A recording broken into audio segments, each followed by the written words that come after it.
Hi, I'm Larry Dillenbeck, and I'm here at Journeys, a Center for Your Soul in Salem, Oregon. And I'm here this morning with Theresa Peters, who is one of the therapist practitioners here at Journeys. And appreciate the opportunity to chat with you a little bit and find out more about you and the work you do. Glad to be here. So, Theresa, tell me a little bit about your background. What brought you to this work? Well, I've kind of been in the helping profession my whole life. I started working with people with disabilities way back in my 20s, early 20s, and had my own business for a long time. And then things shifted and changed, and I decided I'd go more into counseling. When I was in my 40s, I had some medical stuff come up, and I decided that I was going to do what I really wanted to do, and I went back to school, and I decided to become a therapist. Hmm. And in amongst that, I gained a lot of different skills and stuff, a lot of skill sets along the way. So a lot of history, a lot of experience, and a lot of wanting to just be with people. That's probably pretty much is what brought me here. So do you have, knowing you, I've known you for several years, and you have a particular set of gifts and skills. Is there like a specialty that you like to focus on or work with your clients? Oh my gosh, I've over the last couple of years, I've found out that I have a few specialties. One, I really like to deal with the stuck client, the person who just can't seem to move forward no matter what they do. I have a lot of history with that as far as feeling into what needs to happen.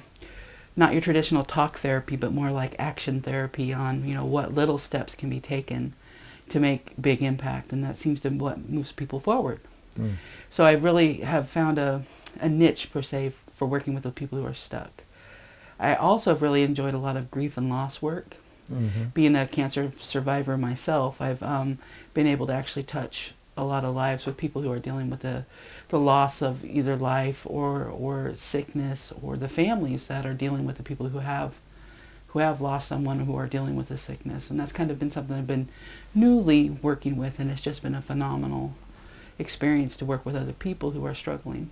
So I would imagine that there are common issues or outcomes that people have when they come to see you. What are some of the common things that people seek your services for? I would have to say the common theme is that they just aren't happy.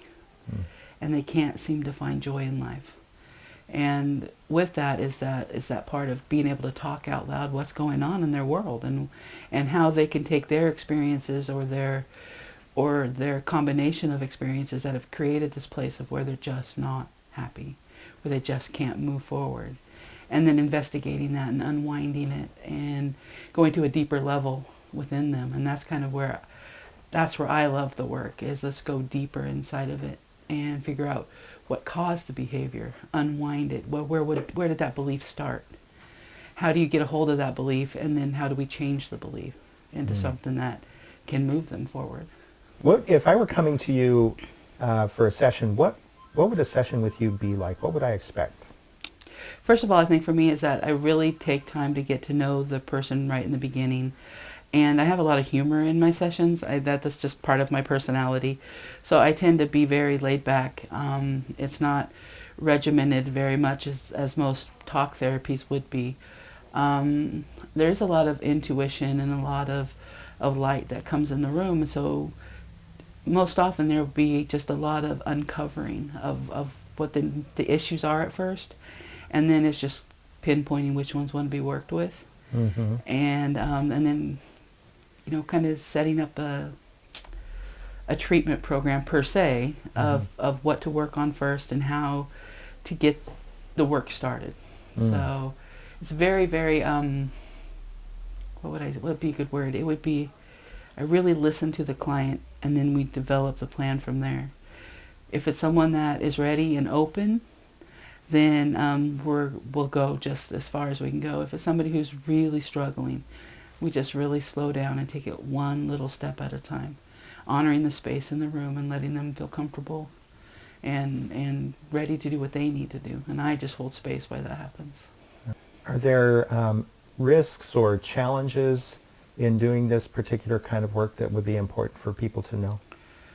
Well, I think with all things like in counseling and understanding who you are, uncovering some of the stuff that's inside us can be scary sometimes. So the risk there is just knowing that some stuff might come up, and it might be stuff that makes you scared or vulnerable or anxious, and just to know that that's what we're trained for. We're trained to be able to walk you through those feelings. And those feelings, we want to make sure that you're stable when you leave the door. And that's our goal. That's our purpose. And to know that it does bring up some stuff sometimes, but that's what needs to be worked with so you can move forward. So is there a central message or realization that you would want your clients to have when they come away after working with you? Yes. I believe that there is no one broken. We just all have different stories. And those stories really, really need to just be told so they can unwind their thoughts and their beliefs and reshape them to the way that they want them to be. Because their story is their story. And they're not broken, and they're not damaged. They're just beautiful people who need help finding themselves again. So I'm curious about what's ahead for you. What's kind of the next step on your journey? Oh, I'm excited for my journey. I'm working at a couple different places, and here being my heart. I'm here, this is my heart, and I see myself getting bigger and stronger and working more community-based stuff, doing some work outside, just bigger populations, and bringing in the newness of this type of therapy, of getting inside versus doing all the talking outside.